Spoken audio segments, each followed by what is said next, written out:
போர் அடிக்கச்சிட்ட. இன்னைக்கு நம்ம என்ன பார்க்க போறோம்னா அம்மா வந்து ஃபிஷ் கறியும் ஃபிஷ் ஃப்ரையும் செய்றாங்கன்னு சொன்னாங்க. வாங்க எப்படி செய்றாங்கன்னு நம்ம வீடியோக்குள்ள போய் தெரிஞ்சுக்கலாம். அம்மா என்ன செய்றாங்கன்னு போய் பார்க்கலாம். அம்மா என்ன ஃபிஷ் கறியும் ஃபிஷ் ஃப்ரையும் செய்றீங்கன்னு பார்த்தேன். சொன்னீங்க இப்படி ஃபிஷ் எல்லாம் செத்து கிடக்குது. ஆமாம், இனிமேல் தான் செய்ய போகிறோம். சரி, ஃபிஷ் கறிக்கு வந்து ஃபிஷ்ஷை வந்து கழுவி வச்சாச்சு, மீனை கழுவி வச்சிட்டோம். இது வந்து ஃபிஷ் ஃப்ரை பண்ண போகிறோம். அதுக்கும் வந்து நல்லா க்ளீன் பண்ணி வச்சிட்டோம். சரியா? இப்போது ஃபிஷ் ஃப்ரைக்கும் ஃபிஷ் கறிக்கும் பார்த்தீங்கன்னா இது மட்டும்தான் இன்க்ரீடியன்ஸ். வந்து பார்த்தீங்கன்னா கறிக்கும் இதுதான் போட போகிறோம், ஃப்ரைக்கும் இதுதான் போட போகிறோம்.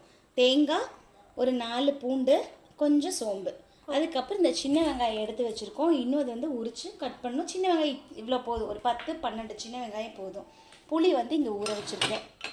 சரியா? இது மீதியான இன்க்ரீடியன்ஸ் எல்லாம் வந்து அப்புறம் பார்க்கலாமா? இப்போ ஃபிஷ் ஃப்ரைக்கு என்னன்னு பார்க்கலாமா? கேள்வி சொல்லுங்க. இது ஃபிஷ் கறிக்கும் இதே தான், அப்போ எப்படி ஃபிஷ் ஃப்ரைக்கும் ஒரு மசாலா தேவை எங்கே? அதுதான் அந்த மசாலா தான் இனிமேல் தான் ஆட் பண்ண போகிறோம். அதுக்கு என்னென்ன தேவைங்கிறத நான் இனிமேல் சொல்கிறேன். சரியா? Okay okay. நான் தேங்காவையும் பூண்டு, சோம்பு இது மூணையும் என்ன பண்ண போகிறோன்னா மிக்ஸியில் போட்டு அரைக்க போகிறோம். ஓகேவா? ஃபஸ்ட்டு தேங்காய், தென் சோம்பு, அப்புறம் பூண்டு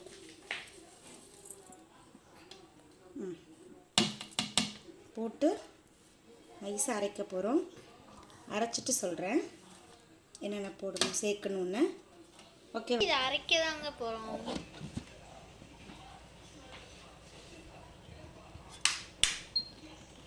இரு, அரைச்சிக்கலாமா?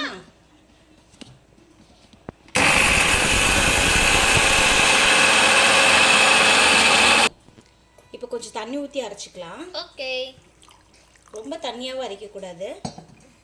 இது வந்து அரைச்சி எடுத்துக்கிட்டோம். இப்போ இதில் எவ்வளோ ஸ்பூன்மா போடணும்? ஒரு 3 ஸ்பூன். 1 கிலோ மீன் எடுத்திருக்கோம் ஃப்ரைக்கு, அதுக்கு ஒரு 3 ஸ்பூன் போட்டால் போதும். ஓகே, சரியா? இப்போ அது கூட வந்து ஒரு 1.5 டேபிள் ஸ்பூன் வந்து பார்த்தீங்கன்னா மிளகாத்தூள் போட போகிறோம். போட்டாச்சு. அதுக்கப்புறம் மஞ்சத்தூள் ஒரு 1/2 டீஸ்பூன் வந்து பார்த்தீங்கன்னா மஞ்சத்தூள் போட போகிறோம். ஓகே, அதுக்கப்புறம் உப்பு தேவையான அளவு சேர்க்க போகிறோம். இவ்வளோ தான் வந்து இதுக்கு தேவையானது. வேறு இதுக்கு எதுவுமே நம்ம அடிஷ்னலாக ஆட் பண்ண தேவையில்லை. நான் மசாலெல்லாம் போட்டுட்டு எப்படின்னு காமிக்கிறேன்.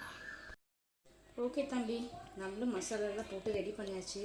இது ஒரு 1 மணி நேரத்துக்கு சோக் பண்ணி எடுத்துக்கலாம். சரியா? அதாவது ஊற வச்சு எடுத்துக்கலாம். பார்க்காத ஆச்சரியமா? சரி, இப்போ குழம்பு எப்படி வைக்கிறதுன்னு பார்த்துடலாமா? ஓகே. இப்போ சின்ன வெங்காயம் வந்து அறுத்து கட் பண்ணி வச்சுட்டேன். சரியா? அப்புறம் பச்சை மிளகாய் வந்து ஒரு 6-7 பச்சை மிளகாய். இந்த மாதிரி நீல பச்சை மிளகாய் கிடச்சிதுன்னா நம்ம யூஸ் பண்ணணும். அப்படின்னா ரொம்ப டேஸ்ட்டாக இருக்கும். ஆப்ஷனல் தான். கருவேப்பிலை வேணும்னா போட்டுக்கலாம், இல்லைன்னா வேண்டாம். மாங்காய் போட்டால் நல்ல டேஸ்ட்டாக இருக்கும். அது கோமாங்காய் கிடச்சிதுன்னா ரொம்ப டேஸ்ட்டாக இருக்கும் குழம்புக்கு. அதுக்கப்புறம் மிளகாத்தூள், மல்லித்தூள், காரத்துக்கு தகுந்த மாதிரி வந்து நம்ம மிளகாத்தூள் போட்டுக்கலாம். மல்லித்தூள் எடுத்து வச்சுருக்கேன். புளி ஊற வச்சுருக்கேன். புளி கொஞ்சமாக ஊற வச்சுருக்கேன். அதுக்கப்புறம் தேவையான அளவு கல்லுப்பு. உங்களுக்கு எப்படி கல்லுப்பு யூஸ் பண்ணுறது ரொம்ப நல்லது. கல்லுப்பு எடுத்துக்கலாம். சரி, இப்போ எப்படி செய்கிறதுன்னு சொல்லி பார்க்கலாமா? ஓகே. இப்போ வந்து ஆயில் போட்டுக்கலாமா? ஆயில் ஊற்றிக்கலாம். போட்டுக்கலாம் இல்லை ரோஷன், ஊற்றிக்கலாம். தேவையான அளவு ஆயில் ஊற்றியாச்சு. ஓகே. இது என்ன போட போகிறோம் அப்படின்னா, இது பேர் என்ன ரோஷன்? வரமல்லி. ஏய், கரெக்டாக சொல்லுங்க. வெந்தயம். ஓகேவா? வெந்தயம் வந்து இதில் என்ன பண்ண போகிறோம்னா கொஞ்சம் கொட்ட போகிறோம். ஓகேவா? வெந்தயம் போட்டாச்சு. அதுக்கப்புறம்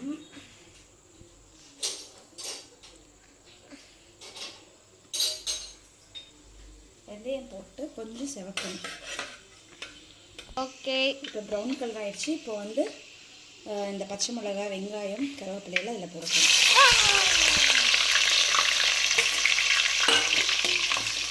இது அப்படியே வணங்கிட்டே இருக்கட்டும். இது வதங்கும் போது என்ன பண்ணலாம்னா இதுக்கு தேவை வந்து ஒரு 2 தக்காளி, பெரிய தக்காளி இருந்துச்சுன்னா 2 எடுத்துக்கோங்க, சின்ன தக்காளியாக இருந்துச்சுன்னா ஒரு 3 தக்காளி எடுத்துக்கோங்க. அதை மிக்ஸி ஜாரில் வந்து நாங்கள் வந்து 1க்கு 2 அரைச்சி எடுத்துகிட்டு வர போகிறோம். இப்போ வந்து இந்த எண்ணெயிலே நம்ம என்ன பண்ண போகிறோம்னா மிளகாத்தூள் போட போகிறோம். எனக்கு காரத்துக்கு தகுந்த மாதிரி நான் மிளகாத்தூள் போடுறேன், உங்களுக்கு காரத்துக்கு தகுந்த மாதிரி நீங்கள் மிளகாத்தூள் போட்டுக்கோங்க.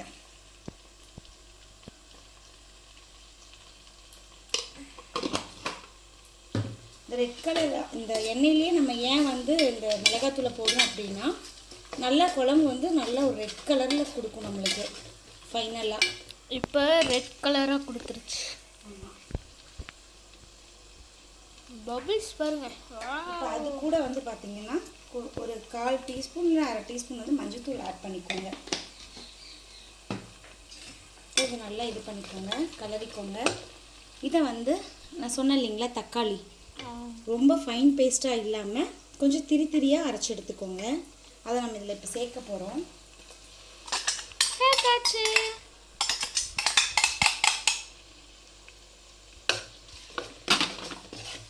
அவ்வளோதாங்க. இது கொஞ்சம் நல்லா இனி வதக்கி விடணும். நல்லா இப்போ கொதிச்சிட்ருக்கு. இந்த ஸ்டேஜில் 2.5 ஸ்பூன் மல்லித்தூள் வந்து நம்ம போட போகிறோம். அவ்வளோதான். இதையும் வந்து நல்லா மிக்ஸ் பண்ணிடலாம்.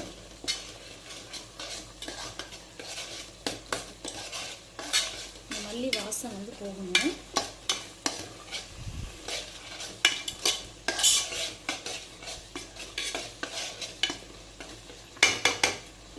இப்போது புளியை வந்து நம்ம என்ன பண்ண போகிறோம்னா கரைச்சி வச்சுருக்கோம் இல்லையா, அந்த புளியை வந்து நம்ம இதில் மிக்ஸ் பண்ண போகிறோம்.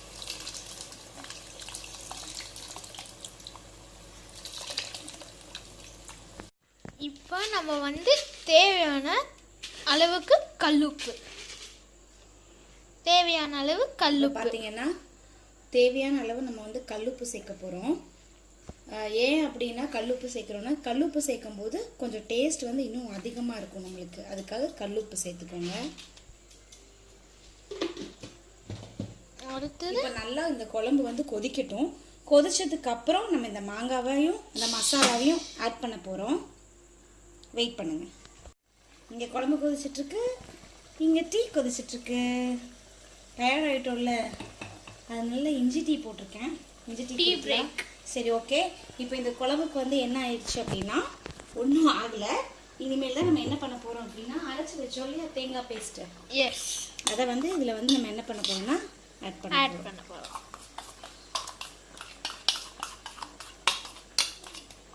ஆட் பண்ணிட்டு ஒரு கலர போகிறோம். அம்மா சொன்ன மாதிரி ரெட் கலரில் இருந்திருக்கு. ஆமாம், அந்த எண்ணெயில் போடும்போது தான் இங்கே பாரு தெரியுதா உனக்கு, இந்த ரெட் கலர் வந்து அப்போ தான் வந்து அந்த எண்ணெயோடு கலந்து இந்த மிளகாத்தூள் வந்து வரும்.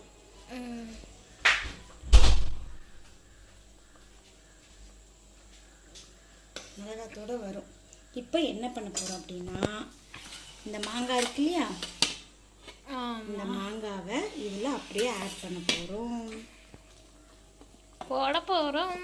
அவ்வளோதான். இப்போ மாங்காய் வேகணும் தானே, அதுக்கு ஒரு 2 நிமிஷம் அதுக்கு டைம் கொடுப்போம் வேகிறதுக்கு. அது வரைக்கும் மீன் போடுற வரைக்கும் கொஞ்சம் வெயிட் பண்ணுங்கள். இப்போ மாங்காய் போட்டு நல்லா குழம்பு கொதிச்சிட்ருக்கு. இந்த ஸ்டேஜில் வந்து பார்த்தீங்கன்னா ஒரு 1/4 ஸ்பூன் வந்து பார்த்தீங்கன்னா நாட்டு சர்க்கரை இல்லைன்னா வெல்லம் ஆப்ஷனல் தான், உங்களுக்கு வேணும் அப்படின்னா நீங்கள் இதை ஆட் பண்ணிக்கலாம். இது எதுக்காக நம்ம ஆட் பண்ணுறோம் அப்படின்னா டேஸ்ட்டை வந்து நல்லா எடுத்து கொடுக்கும். ஏன் அப்படின்னா அந்த புளிப்பு, உப்பு, காரம், இனிப்பு இது எல்லாமே இந்த அறுசுவை அப்படின்னு சொல்லுவாங்க தெரியுமா, அதெல்லாமே கலந்து இந்த மீன் குழம்புல இருக்கும். நீங்கள் ட்ரை பண்ணி பாருங்கள். ஒன்ஸ் உங்களுக்கு பிடிக்கல அப்படின்னா நீங்கள் அதை கேன்சல் பண்ணிக்கோங்க. பட் ரொம்ப நல்லாயிருக்கும், ஆட் பண்ணிக்கோங்க. இப்போ இந்த ஸ்டேஜில் வந்து நம்ம எடுத்து வச்சுருக்கோம் இல்லைங்களா இந்த மீனை வந்து நம்ம ஒன்றுன்னா அதில் வந்து ஆட் பண்ண போகிறோம்.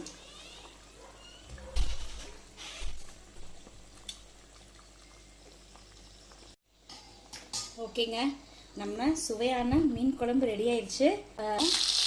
பக்கத்தில் அப்படியே தோசை ஊற்றிட்டுருக்கோம். ஒரு தோசை.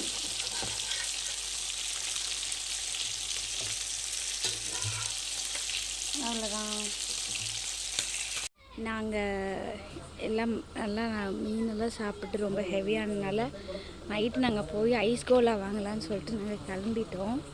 இந்த கார் ஸ்டார்ட் பண்ணிட்டோம். ஐஸ் கோலா வாங்க போகிறோம்.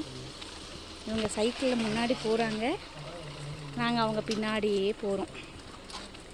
வாங்க ஐஸ் கோலா போய் செய்கிற இடத்துல உங்களுக்கு எப்படி செய்கிறாங்கன்னு சொல்லிட்டு வீடியோ போடுறேன். பாருங்கள், ஐஸ் கோலா வாங்குறதுக்காக என்ன ஸ்பீடாக சைக்கிளில் வாங்கித்தாங்கன்னு சொல்லிட்டு எங்களை காரில் வர சொல்லிட்டு அவன் சைக்கிளில் தான் வருவான்னு சொல்லிட்டு சைக்கிளில் போயிட்டுருக்கான். இந்த பையன், குட்டி பையன், நாங்கள்லாம் அப்படியே அவங்க பின்னாடி போயிட்டே இருக்கோம்.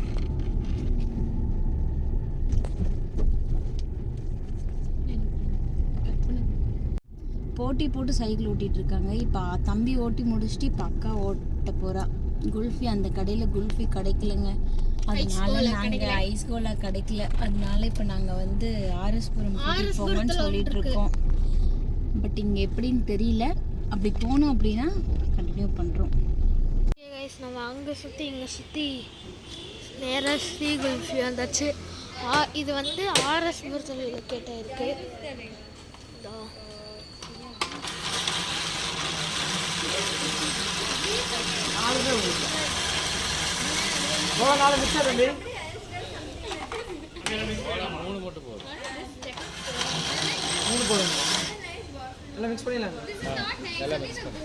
ஓகே, சாப்பிடும் போது உங்களுக்கு கண்டினியூ பண்ணுறேன். ஒரு வழியாக நாங்கள் இது குல்ஃபி, அது என்னது, ஒரு வழியாக நாங்களும் வந்து ஐஸ் கோலா வாங்கிட்டு வந்துட்டோம். சாப்பிட போகிறோம். இவங்களும் சாப்பிட்ருக்காங்க.